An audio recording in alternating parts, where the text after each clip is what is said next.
My self Sarvesh Vardhan और आज की क्लास में हम बात करने जा रहे हैं centre of mass of the body with cavity. मतलब हम किसी बॉडी का, एक स्टैंडर्ड बॉडी का हम सेंटर ऑफ मास जानते हैं और उसमें से कुछ पार्ट रिमूव कर दिया गया है। तो रिमूव करने के बाद जो रिमेनिंग पार्ट बचेगा उसका सेंटर ऑफ मास हम लोग कैसे फाइंड करेंगे। आज हम ऐसे ही प्रॉब्लम का सोल्यूशन करेंगे और इस प्रॉब्लम का सोल्यूशन हम वर्क एनर्जी थ्योरम अप्लाई करके हम इसका सेंटर ऑफ मास फाइंड करेंगे। अभी बहुत सारी बात चल रहा है कि चैट जीपीटी जो है वो टीचर को रिप्लेस कर देगा।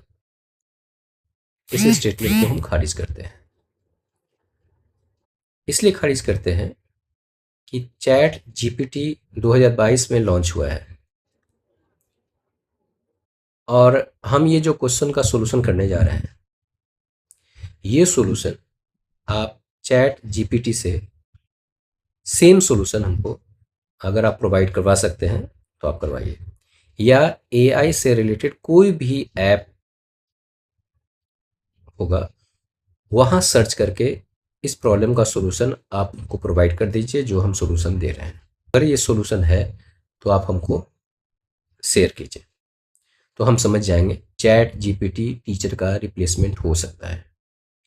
टीचर मेथड डेवलप करता है, डेवलप करने के बाद हम ये सोशल मीडिया पे देते हैं। उसके बाद चैट जीपीटी जो है उस सोर्स को फिर कहीं से कलेक्ट करके फिर हमको वो दिखाता है और तब हम कहते हैं कि चैट जीपीटी के पास सारा चीज़ का सॉल्यूशन अवेलेबल है। लेकिन ऐसा नहीं है। टीचर एक इंजीनियर पैदा करता है। इंजीनियर चैट जीपीटी टाइप का बहुत सारे एआई ऐप डेवलप करता है। इसलिए टीचर का रिप्लेसमेंट कभी भी चैट जीपीटी टाइप का कोई भी ऐप रिप्लेस नहीं कर सकता है। अगर आपको मेरी बात पे तनिक सा भी संदेह है तो हम छोटे से एग्जाम्पल के रूप में ऐसे बहुत सारी चीज़ें हैं। इस क्वेश्चन का जो हम सॉल्यूशन करने जा रहे हैं, जिस मेथड से सॉल्यूशन करने जा रहे हैं, एआई का कोई भी ऐप से इस क्वेश्चन का सेम सॉल्यूशन या सिमिलर सॉल्यूशन आप हमको दिखला दीजिए।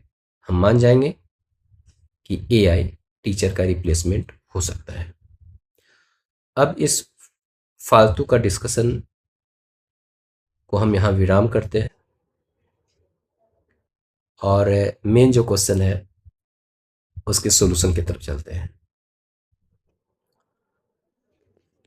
सबसे पहले हम देख लेते हैं कि ये जो हम मेथड यूज करने जा रहे हैं वर्क एनर्जी थ्योरम, तो वर्क एनर्जी थ्योरम से हम सेंटर ऑफ मास का लोकेशन फाइंड करेंगे। तो जो मेन पॉइंट है उस पॉइंट को पहले आप समझ जाइए। हम आपने पढ़ा होगा कि work done by external agent, work done by external agent is equal to final potential energy minus initial potential energy. ये स्टेटमेंट तब वैलिड है जब एक एक्सटर्नल एजेंट उतनी ही एनर्जी सप्लाई करता है जितना से कॉन्फ़िगरेशन चेंज हो पाए। ऐसी स्थिति में जो वर्क डन होता है वो कॉन्फ़िगरेशन का final potential energy minus configuration का इनिशियल पोटेंशियल एनर्जी से हम लोग वर्क डन एक्सटर्नल फाइंड कर सकते हैं। एक पॉइंट तो ये है। दूसरा पॉइंट कि अगर बॉडी एक्सटेंडेड है, तो एक्सटेंडेड बॉडी का अगर पोटेंशियल एनर्जी फाइंड करना चाहते हैं, ये अगर हमारा रेफरेंस लेवल है, मतलब रेफरेंस लेवल का मतलब आप कहीं भी पोटेंशियल एनर्जी आप जीरो यहाँ पर मान सकते हैं, हमने मान लिया यहाँ पे।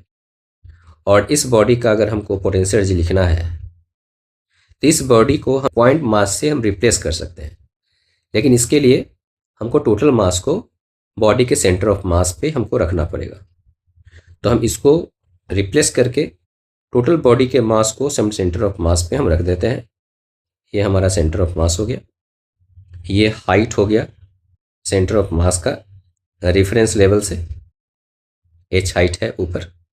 तो इस पॉइंट मास का जो पोटेंशियल एनर्जी होगा, अगर ये रेफरेंस लेवल से ऊपर है तो पॉजिटिव, अगर नीचे है तो निगेटिव।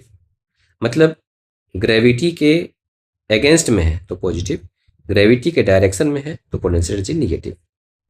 तो यहाँ पर ग्रेविटी डाउनवर्ड डायरेक्शन में मान लेते हैं, तो पोटेंशियल एनर्जी इस रेफरेंस लेवल के अगर एच हाइट ऊपर अगर पॉइंट मास है एम, तो पोटेंशियल एनर्जी होगा M G H C M. तो इस तरह से किसी भी एक्सटेंडेड बॉडी का हम पोटेंशियल एनर्जी लिख सकते हैं। इसी दोनों पॉइंट का यूज करके हम इस प्रॉब्लम का सॉल्यूशन करने जा रहे हैं।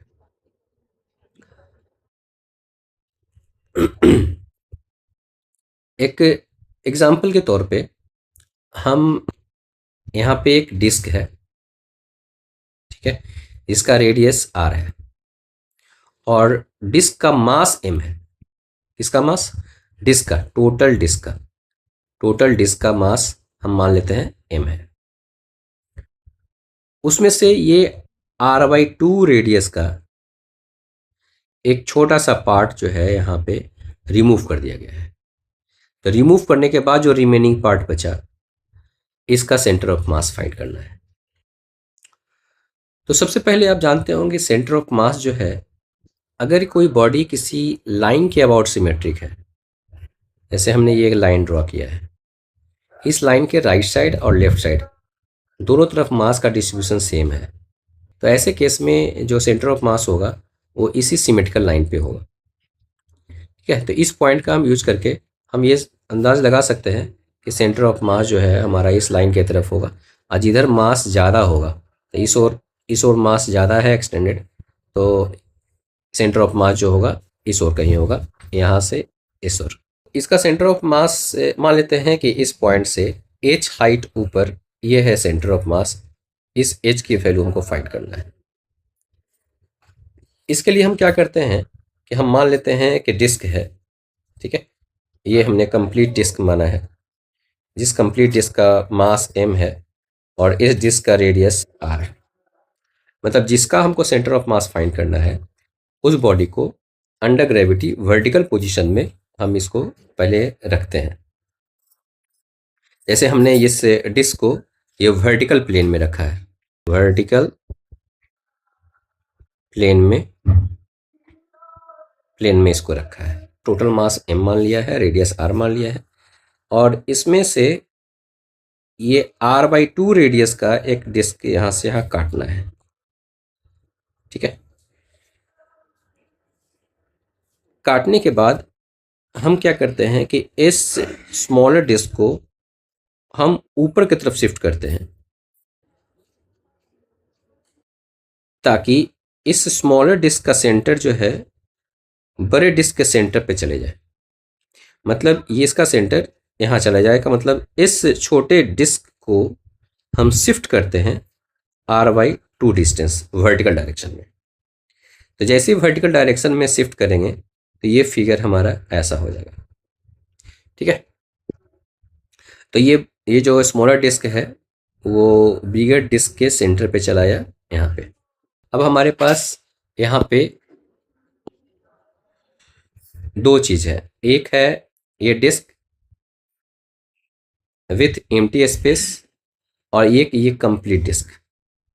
ठीक है, अब यहाँ से यहाँ तक कॉन्फ़िगरेशन को चेंज करने में जो एक्सटर्नल एजेंट को वर्क करना पड़ा अंडर ग्रेविटी, वो कितना होगा? तो आप ज़रा देखिएगा कि मास जो होता है डिस्क का जो मास होगा वो होगा पाई r², एरिया हो गया, सिग्मा है मास पर यूनिट एरिया। क्लियर है कि मास जो है वो प्रोपोर्शनल टू r² है। ठीक है, तो अगर ये डिस्क r/2 रेडियस है, ये स्मॉलर डिस्क अगर r/2 रेडियस है, तो क्लियर है कि स्मॉलर डिस्क का जो मास होगा वो m/4 होगा। मतलब इस स्मॉलर डिस्क का जो मास होगा वो हमारा m/4 होगा, और ये जो बॉडी ये डिस्क है विथ एम्प्टी स्पेस, इसका जो वैल्यू होगा m में से m/4 सेपरेट कर देंगे तो ये 3m/4 मिल जाएगा। अब आप ध्यान से देखिएगा कि इस कॉन्फ़िगरेशन से इस कॉन्फ़िगरेशन तक ले जाने में जो एक्सटर्नल एजेंट को वर्क करना पड़ा, तो आप देख सकते हैं इस स्मॉल डिस्क को r/2 हाइट ऊपर ले जाना पड़ा। तो work done by external agent जो होगा, ये हो गया फोर्स अगेंस्ट ग्रेविटी, और ये हो गया डिस्प्लेसमेंट। इसका मतलब work done by external agent जो हो गया m/4 g इंटू r/2। अब आप वर्क एनर्जी थ्योरम हम यहाँ पे लगा रहे हैं कि पहले जो कॉन्फ़िगरेशन था वो हमारा ये कंप्लीट डिस्क था। अब जो हमारे पास कॉन्फ़िगरेशन है, इसमें एक डिस्क है विथ एम्प्टी स्पेस और एक स्मॉलर डिस्क है। ये हमारा इनिशियल कॉन्फ़िगरेशन है और ये हमारा फाइनल कॉन्फ़िगरेशन है। और हमको work done by external agent बराबर होता है u final minus u initial, मतलब इस स्टेट में बॉडी का पोटेंशियल एनर्जी माइनस इस स्टेट में पोटेंशियल एनर्जी का डिफरेंस जो होगा वही हमारा वर्क डन एक्सटर्नल एजेंट होगा। अब जरा देखिएगा कि इस स्टेट में, फाइनल स्टेट में जो पोटेंशियल एनर्जी होगा वो कितना होगा। हम इसको रेफरेंस लेवल मान लेते हैं। ये जो बिगर डिस्क है उसका जो सेंटर है, उस यहाँ से हॉरिजॉन्टल लाइन पास कर रहा है, ये हमारा रेफरेंस लेवल है, मतलब यहाँ पर पोटेंशियल एनर्जी 0 मान लेते हैं। तो क्लियर है कि यहाँ पर पोटेंशियल 0 होगा। ये जो बिगर डिस्क है उसका मान लेते हैं h हाइट ऊपर है सेंटर ऑफ मास, ठीक है। तो ये है हमारा रेफरेंस लेवल और h हाइट ऊपर हमने माना है सेंटर ऑफ मास। तो पोटेंशियल एनर्जी होगा, मास देखिए बिगर डिस्क का कितना है 3m/4, ये हो गया मास हो गया, इंटू g हो गया, इंटू HCM, ये सेंटर ऑफ मास का हाइट हो गया। तो ये जो बड़ा डिस्क का जो पोटेंशियल एनर्जी होगा वो हो गया 3m/4 into g into HCM, ठीक है। और स्मॉलर डिस्क का पोटेंशियल एनर्जी 0 हुआ क्योंकि स्मॉलर डिस्क का जो सेंटर है वो हमारे रेफरेंस लाइन पे ही लाई करता है, ठीक है। माइनस इनिशियल एनर्जी, पूरा का सेंटर ऑफ मास जो है इसी रेफरेंस लाइन पे लाई करता है। तो क्लियर है पोटेंशियल एनर्जी भी, इनिशियल पोटेंशियल एनर्जी हमारा 0 होगा। तो ये इनिशियल पोटेंशियल एनर्जी 0 हो गया। तो हमारे पास आप देख सकते हैं वर्क डन एक्सटर्नल जो हमने यहाँ कैलकुलेट किया था m/4 g इंटू r/2, ये हमने यहाँ पुट कर दिया। ये हो गया 3m/4 g HCM, यहाँ से आप m/4 कट जाएगा, g से g कट जाएगा, ठीक है। h is equal to r/6 आएगा। तो इस तरह से हम किसी बॉडी जो सिमेट्रिकल बॉडी है जिसका सेंटर ऑफ मास ऑलरेडी हम जानते हैं और उसमें से कोई पार्ट अगर हम रिमूव कर देते हैं तो रिमेनिंग पार्ट का सेंटर ऑफ मास हम लोग इस मेथड से ऐसे फाइंड कर सकते हैं। तो इस तरह से हमारा सोल्यूशन कंप्लीट हुआ। आप अधिक से अधिक अपने दोस्तों के बीच में शेयर करें ताकि अधिक से अधिक स्टूडेंट को फ़ायदा हो सके। अगर आपने इस चैनल को सब्सक्राइब नहीं किया है तो सब्सक्राइब कर लें और बेल आइकन को प्रेस कर दें ताकि हमारी सारी नोटिफिकेशन आप तक आसानी से पहुंच सके। हम इस चैनल पे किसी फैक्ट को कैसे अप्लाई करना है वो सिखाते हैं, जिससे जेईई मेन जेईई एडवांस में प्रॉब्लम सॉल्व करने में आपको बहुत हेल्प मिलेगा और आप जेईई मेन जेईई एडवांस में अच्छे रैंक से परफॉर्म कर पाएंगे, ठीक है। तो इसी तरह से इस चैनल पे बने रहें। तब तक के लिए थैंक यू।